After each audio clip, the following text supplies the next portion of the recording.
Hi ಎಲ್ರಿಗೂ ನಮಸ್ಕಾರ. Welcome back to my YouTube channel. ಎಲ್ಲರೂ ಹೇಗಿದ್ದೀರಾ? ಎಲ್ಲರೂ ಚೆನ್ನಾಗಿದ್ದೀರಾ ಅಂತ ಅಂದ್ಕೊಂಡು ನಾನು ನೆನ್ನೆ ಒಂದು ವಿಡಿಯೋ ಮಾಡಿದ್ದೆ. ನನಗೆ ಒಂದು ಪಾಲಿಪ್ ಇದೆ ಅಂತ ಹೇಳಿದ್ದೆ. ಅದು ಪಾಲಿಪ್ ಎಲ್ಲಿದೆ ಅಂತಂದರೆ ನನಗೆ ಯುಟ್ರಸ್ಸಲ್ಲಿದೆ. ಯುಟ್ರಸ್ಸಲ್ಲಿ ಇರೋದ್ರಿಂದ ಅದನ್ನು ಎಂಡೋಮೆಟ್ರಿಯಮ್ ಪಾಲಿಪ್ ಅಂತ ಕರೀತಾರೆ. ಅದು ಪಾಲಿಪ್ ಅಂತಂದರೆ ಏನು ಅಂತ ಹೇಳ್ಬೇಕಲ್ವ. ಏನು ಅಂತಂತಂದರೆ ಒಂದು ಅದು ಲೈನಿಂಗಲ್ಲಿ ಅಂದರೆ ಒಂದು ನಮ್ಮ ಗರ್ಭಕೋಶದ ಒಳಪದರದಲ್ಲಿ ಒಂದು ಎಕ್ಸ್ಟ್ರಾ ಗ್ರೋತ್ ಅಂದರೆ ಅದು ಪಾಲಿಪ್ ಅಂತಂದರೆ ಒಂದು ಸಾಫ್ಟ್ ಗ್ರೋತ್ ಅಂತ ಹೇಳ್ತಾರೆ. ಅಂದರೆ ಒಂದು ಎಕ್ಸ್ಟ್ರಾ ಬೆಳ್ಕೊಂಡಿರುತ್ತೆ ಅಂತ ಹೇಳ್ತಾರೆ. ಅದನ್ನು ಪಾಲಿಪ್ ಅಂತ ಕರೀತಾರೆ. ಅದನ್ನು ಎಂಡೋಮೆಟ್ರಿಯಮ್ ಪಾಲಿಪ್ ಅಂತ ಇದರಲ್ಲಿ ಹೇಳ್ತಾರೆ. ಅದು ಎಂಡೋಮೆಟ್ರಿಯಮ್ ಅಂತಂದರೆ ಇದರಲ್ಲಿ ಅದು ಗರ್ಭಕೋಶದ ಒಳಪದರದಲ್ಲಿ ಇರೋದ್ರಿಂದ ಅದನ್ನು ಎಂಡೋಮೆಟ್ರಿಯಮ್ ಪಾಲಿಪ್ ಅಂತ ಕರೀತಾರೆ. ಅದರಿಂದ ಏನು ಸಿಮ್ಟಮ್ಸ್ ಅದು ಅಂತ ಹೇಳ್ಬೇಕಲ್ವ. ಅದಿದ್ದರೆ ನಮ್ಗೆ ಏನಾಗುತ್ತೆ ಅಂತ ಹೇಳ್ಬೇಕಲ್ವ. ಅದಿದ್ದರೆ ಏನಾಗುತ್ತೆ ಅಂತಂತಂದರೆ ಅದು ಆಲ್ಮೋಸ್ಟ್ 95% ಅದು ನಾನ್ ಕ್ಯಾನ್ಸರಸ್ ಅಂತ ಹೇಳ್ತಾರೆ. ಆಮೇಲೆ ಅದು ಪಾಲಿಪ್ ಏನಾಗುತ್ತೆ ಅಂತಂದ್ರೆ ಸಿಮ್ಟಮ್ಸ್ ಯಾರಿಗಾದ್ರೂ ಬೇರೆಯವರಿಗೆ ಅನಿಸುತ್ತೆ ಅಂತಂದರೆ ಇದು ಹೆಚ್ಚಾಗಿ ಅದು ಮುಟ್ಟು ನಿಂತಂಥ ಮಹಿಳೆಯರಲ್ಲಿ ಏನಾದ್ರೂ ಬ್ಲೀಡಿಂಗ್ ಆಗಿ ಶುರುವಾದರೆ, ಆಮೇಲೆ ಪೀರಿಯಡ್ಸ್ ಮಧ್ಯದಲ್ಲಿ ಬ್ಲೀಡಿಂಗ್ ಆದರೆ, ಇವೆಲ್ಲ ಸಿಮ್ಟಮ್ಸ್. ಇಲ್ಲ ಲಾಂಗ್ ಟರ್ಮ್ ಇನ್ಫರ್ಟಿಲಿಟಿ ಇದ್ದರೆ, ಅಂದರೆ ತುಂಬ ವರ್ಷಗಳ ಕಾಲ ಮಕ್ಕಳಾಗಲಿಲ್ಲ ಅಂತಂದರೆ, ಹಿಂಗೆ ಪೀರಿಯಡ್ಸ್ ರೆಗ್ಯುಲರಾಗಿ ಆಗ್ತಿರುತ್ತೆ, ಅವ್ರಿಗೇನು ಸಮಸ್ಯೆ ಇರಲ್ಲ, ಆದ್ರೂ ಅವ್ರಿಗೆ ಮಕ್ಕಳಾಗಲ್ಲ ಅಂಥವ್ರಿಗೂ ಸಹ ಇದು ಪಾಲಿಪ್ ಇರಬಹುದು. ಈಗ ಸಿಸ್ಟ್ ಇರ್ಬೋದು, ಅದೇ ರೀತಿ ಹಿಂಗೆ ಪಾಲಿಪ್ಪು ಇರ್ಬೋದು ಅಂತ ಹೇಳ್ತಾರೆ. ಕೆಲವರು ಫೈಬ್ರಾಯ್ಡ್ ಅಂತಾರೆ. ಫೈಬ್ರಾಯ್ಡೇ ಬೇರೆ, ಪಾಲಿಪ್ಸೇ ಬೇರೆ, ಸಿಸ್ಟೇ ಬೇರೆ. ಇಲ್ಲಿ ಪಾಲಿಪ್ ಅಂತಂದರೆ ಒಂದು ಸಾಫ್ಟ್ ಗ್ರೋತ್. ಅದು ಹೇಳಿದ್ನಲ್ಲ, ಅದು ಪೀರಿಯಡ್ಸ್ ಆದಾಗ ಆ ಲೈನಿಂಗ್ ಬೆಳೆದಿರುತ್ತಲ್ವ, ಅದ್ರ ಜೊತೆ ಲೈನಿಂಗ್ ಇದರಲ್ಲಿ ಅದು ವಾಶೌಟು ಆಗ್ಬೋದು. ಕೆಲವರಿಗೆಲ್ಲ ಸ್ಮಾಲ್ ಪಾಲಿಪ್ಸು, ಅದು ಬೇಬಿ ಪಾಲಿಪ್ಸ್ ಹಿಂಗೆ ಬರುತ್ತೆ ಹೋಗುತ್ತೆ ಅಂತ ಹೇಳ್ತಾರೆ. ಅದು 0.5 ಎಲ್ಲ ಇದ್ದರೆ ಏನೂ ಪ್ರಾಬ್ಲಮ್ ಇಲ್ಲ ಅಂತಲೂ ಸಹ ಹೇಳ್ತಾರೆ. ಅದು ಹೆಚ್ಚಿಗೆ ಇದ್ರೂ ಸಹ ಏನು ಪ್ರಾಬ್ಲಮ್ ಇಲ್ಲ ಅಂತ ಹೇಳ್ತಾರೆ. ಬಟ್ ಈ ಸಿಮ್ಟಮ್ಸ್ ಏನಾದರೂ ಕಾಣಿಸ್ಕೊಂಡ್ರೆ, ಅಂದರೆ ಪೀರಿಯಡ್ಸ್ ಮಧ್ಯದಲ್ಲಿ ಏನಾದರೂ ಬ್ಲೀಡಿಂಗ್ ಆಗೋದು ಈ ರೀತಿ ಕಾಣಿಸ್ಕೊಂಡ್ರೆ ಅದು ಪ್ರಾಬ್ಲಮ್ ಅಂತ ಹೇಳ್ತಾರೆ. ಅದೇ ನಮಗೆ ಏನು ಸಿಮ್ಟಮ್ಸ್ ಏನೂ ಇರಲಿಲ್ಲ. ಅದೇ ಲಾಂಗ್ ಟರ್ಮ್ ಇನ್ಫರ್ಟಿಲಿಟಿ ಇತ್ತು. ಬಟ್ ಎಲ್ಲದೂ ನಾರ್ಮಲ್ಲಾಗೇ ಇತ್ತಲ್ವ, ನನಗೆ ಬೇರೆ ಏನೂ ಇರಲಿಲ್ಲ. ಹಾಗಾಗಿ ಇದು ಇನ್ಫರ್ಟಿಲಿಟಿ ಇದರಿಂದನೇ ಆಗ್ತಿರಬಹುದು ಅಂತ ಹೇಳ್ಬಿಟ್ಟು ಅದನ್ನು ಅವರು ರಿಮೂವ್ ಮಾಡಬೇಕು ಅಂತ ಹೇಳಿದ್ರು. ಇದು ಪಾಲಿಪ್ನ, ಎಂಡೋಮೆಟ್ರಿಯಮ್ ಪಾಲಿಪ್ನ ಯಾವ ರೀತಿ ರಿಮೂವ್ ಮಾಡ್ತಾರೆ ಅಂತಂತಂದರೆ, ಇವಾಗೆಲ್ಲ ಅದನ್ನು ಏನು ಮಾಡ್ತಾರೆ, ಜಸ್ಟು ಅದನ್ನು ಹಿಸ್ಟ್ರೋಸ್ಕೋಪಿ ಮಾಡಿ ನೋಡ್ತಾರೆ. ಹಿಸ್ಟ್ರೋಸ್ಕೋಪಿ ಅಂತಂತಂದರೆ ಇವಾಗ ಅಡ್ವಾನ್ಸ್ ಲ್ಯಾಪ್ರೋಸ್ಕೋಪಿ ಬಂದಿದೆಯಲ್ಲ, ಆ ಟೆಕ್ನಿಕ್ ಯೂಸ್ ಮಾಡಿಕೊಂಡು ಹಿಸ್ಟ್ರೋಸ್ಕೋಪಿ ಅಂತಂದರೆ ಯುಟ್ರಸ್ನ ಒಳಗಡೆ ಒಂದು ಕ್ಯಾಮ್ರಾ ಬಿಟ್ಟು ನೋಡ್ತಾರೆ. ಆ ಕ್ಯಾಮ್ರಾ ಬಿಟ್ಟು ಏನಾಗಿದೆ ಅಂತ ಹಿಸ್ಟ್ರೋಸ್ಕೋಪಿನಲ್ಲಿ ನೋಡ್ತಾರೆ. ಹಿಸ್ಟ್ರೋಸ್ಕೋಪಿ ಮಾಡಬೇಕಾದ್ರೇ ಆ ಪಾಲಿಪ್ ಏನಿರುತ್ತೆ, ಹಿಸ್ಟ್ರೋಸ್ಕೋಪಿ ಪಾಲಿಪೆಕ್ಟಮಿ ಅಂತ, ಅಂದರೆ ಅದು ಕ್ಯಾಮ್ರಾ ಬಿಟ್ಟು ನೋಡಿ ಎಲ್ಲಿ ಪಾಲಿಪ್ ಇದೆ ಅದನ್ನು ರಿಮೂವ್ ಮಾಡ್ತಾರೆ. ಇದು ಏನು ಮೇಜರ್ ಸರ್ಜರಿ ಆಗಿರಲ್ಲ, ಮೈನರ್ ಸರ್ಜರಿ ಅಂತ ಹೇಳಿದ್ದಾರೆ.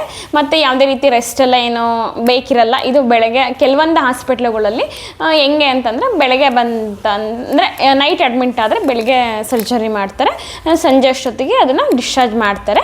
ಯಾವುದೇ ಪೈನ್ ಇರಲ್ಲ ಅಂತೆಲ್ಲ ಹೇಳಿದ್ದಾರೆ, ಸರ್ಜರಿ ಯಾವ ರೀತಿ ಇರುತ್ತೆ ಅಂತ ಹೇಳ್ಬಿಟ್ಟು. ಅದೇ ಇವಾಗ ಹೆಂಗೆ ಅಂತಂದರೆ, ಇದು ಎಂಡೋಮೆಟ್ರಿಯಮ್ ಪಾಲಿಪ್, ಅದೇ ತುಂಬ ವರ್ಷ ಮಕ್ಕಳಾಗದಿದ್ದಂಥವರು ಸಹ ಏನಿದೆ ಅಂತ ಗೊತ್ತಾಗಲ್ಲ ಅಂತಂದರೆ ಈ ರೀತಿ ಅದು ಪಾಲಿಪ್ ಎಲ್ಲ ಟೈಮಲ್ಲೂ ಕಾಣಿಸ್ಕೊಳ್ಳಲ್ಲ. ನಾನೇ ಹೇಳಿದ್ನಲ್ಲ, ನನಗೆ ಪೀರಿಯಡ್ಸ್ ಆದಾಗ ನಾವು ಹೋದಾಗ 2ನೇ ದಿನ 3ನೇ ದಿನದಲ್ಲೆಲ್ಲ ನನಗೇನು ಕಾಣಿಸ್ತಿರಲಿಲ್ಲ. ನನಗೆ 8-9ನೇ ದಿನಕ್ಕೆ ಕಾಣಿಸ್ಕೊಂಡಿದ್ದು. ಅದು ಒಂದ್ಸಲ ನನಗೆ ಗೊತ್ತಾಗಲೇ ಇಲ್ಲ. ನಾನು ಹೇಳಿದ್ನಲ್ಲ, 2-3 ಕಡೆ ತೋರಿಸಿದಾಗ ನನಗೆ ಕನ್ಫರ್ಮ್ ಆಗಿದ್ದು. ಆಮೇಲೆ ಒಂದು ಸೈಕಲ್ ಬರೋದು, ಇನ್ನೊಂದು ಸೈಕಲ್ ಬರ್ತಿರ್ಲಿಲ್ಲ.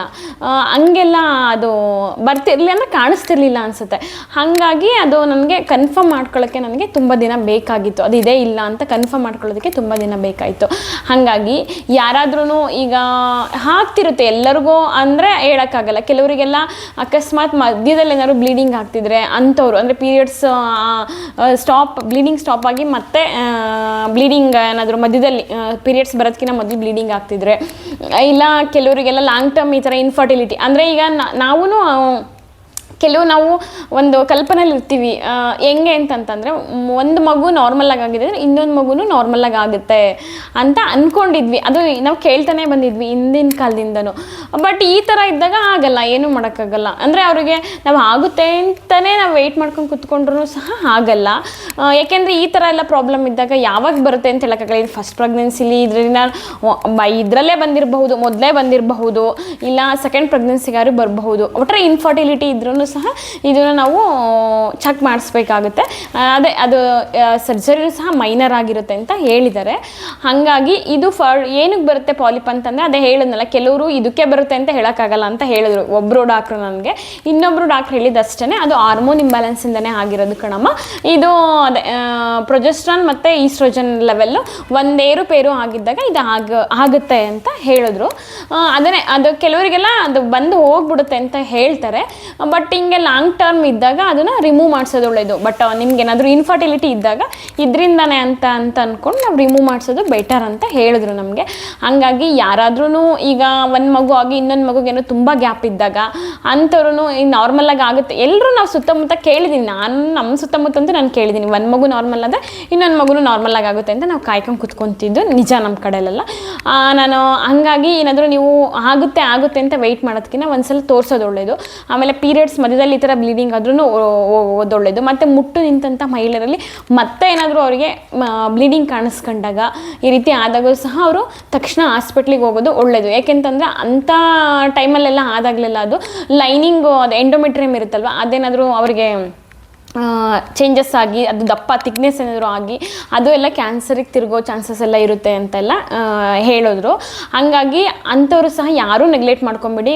ಈಗ ಮುಟ್ಟು ನಿಂತಹ ಮಹಿಳೆಯರು ಈಗ ನೋಡ್ತಿರೋಂಥ ವಿಡಿಯೋ ಅವ್ರ ಅಮ್ಮರಾಗಿರ್ಬೋದು, ಅವ್ರ ಅತ್ತೆರಾಗಿರ್ಬೋದು, ಅವ್ರ ಅಕ್ಕ ತಂಗಿ ಯಾರಾದರೂ ಆಗಿರಲಿ, ನೋಡ್ತಿರೋಂಥವ್ರು ಮಹಿಳೆಯಲ್ಲಿ ಯಾರಾದರೂ ಸ್ವಲ್ಪ ಅವ್ರಿಗೇನಾದರೂ ಆ ಥರ ಕಾಣಿಸ್ಕೊಂತು ಅಂತಂದ್ರೂ ಅವ್ರನ್ನ ಇಮಿಡಿಯೇಟಾಗಿ ಹಾಸ್ಪಿಟಲಿಗೆ ಕರ್ಕೊಂಡೋಗಿ ಅಂತಲೇ ಹೇಳ್ತಿದ್ದೀನಿ. ಆಮೇಲೆ ಅಷ್ಟೇ ಒಂದು ಮಗು ಆಗಿದ್ದು ಇನ್ನೊಂದು ಮಗು ಬೇಕು ಅಂತ ಅಂದಾಗ ತುಂಬ ದಿನ ಗ್ಯಾಪ್ ಆಗಿ ನೀವು ಟ್ರೈ ಮಾಡ್ತಿದ್ದು ಮಕ್ಕಳು ಆಗಲಿಲ್ಲ ಅಂತ ಅಂದವರು ಸಹ ಹಾಸ್ಪಿಟಲಿಗೆ ದಯವಿಟ್ಟು ಹೋಗಿ ಈ ರೀತಿ ಇರಬಹುದು, ತೋರಿಸ್ಕೊಳ್ಳಿ ಅಂತ ಹೇಳ್ತಾ ಇದ್ದೀನಿ. ಆಮೇಲೆ ಪೀರಿಯಡ್ಸ್ ಮಧ್ಯದಲ್ಲೂ ಸಹ ಇವಾಗ ಮಕ್ಕಳಲ್ಲೇ ನಾವು ಈ ಏಜು, ಬಟ್ ಕೆಲವೊಂದು ಚಿಕ್ಕ ಏಜಲ್ಲೇ ಇವಾಗೆಲ್ಲ PCOD, ಥೈರಾಯ್ಡ್ ಇವೆಲ್ಲ ಕಾಮನ್ ಅಲ್ವಾ ಇವಾಗೆಲ್ಲ. ಇದರಲ್ಲೂ ಕೆಲವರಿಗೆಲ್ಲ ಈ ಪೀರಿಯಡ್ಸಲ್ಲಿ ಈ ಥರ ಬ್ಲೀಡಿಂಗು ಸಹ ಆಗ್ತಿರುತ್ತೆ. ಅಂಥವರು ಸಹ ಹೋಗ್ಬಿಟ್ಟು ದಯವಿಟ್ಟು ಮಕ್ಕಳಲ್ವ ನಂಗೆ PCOD ಇದೆ ಅಂತಲೇ ಅದನ್ನೇ ನಂಬ್ಕೊಂಡು ಕುತ್ಕೊಂಬೇಡಿ. ನೀವು ನಂಗೆ ಥೈರಾಯ್ಡ್ ಇದೆ ಅದಕ್ಕೋಸ್ಕರ ನಂಗೆ ಏನಾದರೂ ವ್ಯತ್ಯಾಸ ಆಗ್ತಿದೆ ಅಂತ ದಯವಿಟ್ಟು ಕಾಲೇಜಲ್ಲಿ ಹೋಗೋ ಮಕ್ಕಳಿಗೆ ನಾನು ಹೇಳ್ತಾ ಇರೋದು, ದಯವಿಟ್ಟು ನೀವು ಅದನ್ನು ಕಾಯ್ತಾ ಕುತ್ಕೊಂಬಿಡಿ. ಹೋಗ್ಬಿಟ್ಟು ನೀವು ವರ್ಷಕ್ಕೆ ಒಂದ್ಸಲ ನಿಮ್ಮ PCOD ಇರಲಿ, ಥೈರಾಯ್ಡ್ ಇರಲಿ ಸ್ಕ್ಯಾನ್ ಮಾಡಿಸಿ. ಈ ಥರ ಎಲ್ಲ ಇದ್ದರೆ ಈಗ ಕೆಲವರಿಗೆಲ್ಲ ಸಿಸ್ಟು ಇವೆಲ್ಲ ಬಂದಿರುತ್ತೆ. ಈಗ ಕೆಲವರಿಗೆಲ್ಲ ಅದು ಮೈನರ್ ಆಗಿರಬಹುದು, ಬಟ್ ಕಾಲೇಜ್ ಮಕ್ಕಳಿಗೆ ಇವಾಗಲೇ ಈ ಥರ ಎಲ್ಲ ಆಗ್ಬಿಟ್ರೆ ನೆಕ್ಸ್ಟ್ ಫ್ಯೂಚರ್ ಮಕ್ಳಿಗೆ ಅವ್ರಿಗೆ ಎಷ್ಟು ಕಷ್ಟಪಡಬೇಕಾಗುತ್ತೆ ಅಲ್ವಾ. ಈಗ ನಾವು ಈ ಕಷ್ಟಪಟ್ಟು ಅನುಭವಿಸಿರೋದನ್ನ ನೆಕ್ಸ್ಟ್ ಯಾರು ನೀವು ಅನುಭವಿಸ್ಬಾರ್ದು ಅನ್ನೋ ಒಂದು ಕಾಳಜಿಯಿಂದ ನಾನು ಈ ವಿಡಿಯೋ ಮಾಡ್ತಿರೋದೇ ಅದಕ್ಕೋಸ್ಕರ.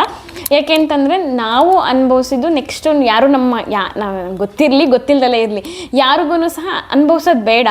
ಹಂಗಾಗಿ ಒಂದು ತಿಳುವಳಿಕೆ ಅವ್ರಿಗೊಂದೇನೋ ಒಂದು ಯೂಸ್ಫುಲ್ ಈ ವಿಡಿಯೋದಿಂದ ನಾನು ಒಂದು ಮಾಹಿತಿ ಕೊಟ್ಟರೆ ಅವ್ರಿಗೊಂದು ಯೂಸ್ಫುಲ್ ಆಗುತ್ತೆ ಅನ್ನೋ ಉದ್ದೇಶದಿಂದ ನಾನು ಈ ವಿಡಿಯೋ ಮಾಡ್ತಿರೋದು. ಹಂಗೆ ಹೇಳಿದ್ರು ಅದೇ ಹಾಸ್ಪಿಟಲ್ಗಳಲ್ಲಿ ನಮಗೆ ಬೆಳಗ್ಗೆ ಬಂದರೆ ಈ ಸರ್ಜರಿ ಸಂಜೆ ಒಳಗಡೆ ಹಿಂಗೆ ಕಳಿಸ್ತೀವಿ ಅಂತೆಲ್ಲ ಹೇಳಿದ್ರು. ಅದೇ ನಮ್ಮದು ಪ್ರೋಸೆಸ್ ಮೇಲೆ ಡಿಪೆಂಡ್ ಆಗಿದೆ. ಈಗ ನೆಕ್ಸ್ಟ್ ನಮಗೂ ಹೇಳಿದ್ದಾರೆ ನನಗೆ ಸರ್ಜರಿಗೆ. ಹಂಗಾಗಿ ನಾನು ವೆಯ್ಟ್ ಮಾಡ್ತಾಯಿದ್ದೀನಿ. ನಾನು ಅದು ಸರ್ಜರಿ ಆದಮೇಲೆ ಅದು ಪೇಯ್ನ್ ಇರುತ್ತೋ ಇರಲ್ವೋ, ಅದು ಪ್ರೋಸೆಸ್ ಹೆಂಗಿರುತ್ತೆ ಅಂತ ಹೇಳ್ಬಿಟ್ಟು ನಾನು ನೆಕ್ಸ್ಟು ಅದು ಎಂಡೋಮೆಟ್ರಿಯಮ್ ಪಾಲಿಪ್ ರಿಮೂವಲ್ದು ನನ್ನ ಸರ್ಜರಿದ ಬಗ್ಗೆ ನಾನು ವಿಡಿಯೋದಲ್ಲಿ ಶೇರ್ ಮಾಡ್ಕೊಳ್ತೀನಿ. ಆದ್ದರಿಂದ ನಾನು ನೆಕ್ಸ್ಟ್ ನಿನ್ನೆ ಮಾಡಿದ ವಿಡಿಯೋನ ಇದು ಕಂಟಿನ್ಯೂ ಮಾಡಬೇಕು. ಯಾಕೆಂತಂದರೆ ಅದು ಪಾಲಿಪ್ ಅಂತ ಹೇಳಿದ್ದೆ, ಬಟ್ ಹಂಗಂದ್ರೆ ಏನು ಅಂತ ಹೇಳಬೇಕಿತ್ತು. ನಾನು ಇವಾಗ ನನಗೆ ತಿಳಿದಿದ್ದು ನನ್ನ ತುಂಬ ಬ್ರೀಫಾಗಿ ಹೇಳ್ತಿಲ್ಲ ನಾನು. ಹಾಗಾಗಿ ಹೇಳಿದ್ದನ್ನು ನನಗೆ ಗೊತ್ತಿರೋ ಅಂಥದ್ದನ್ನ ಹೇಳ್ತಾ ಇದ್ದೀನಿ.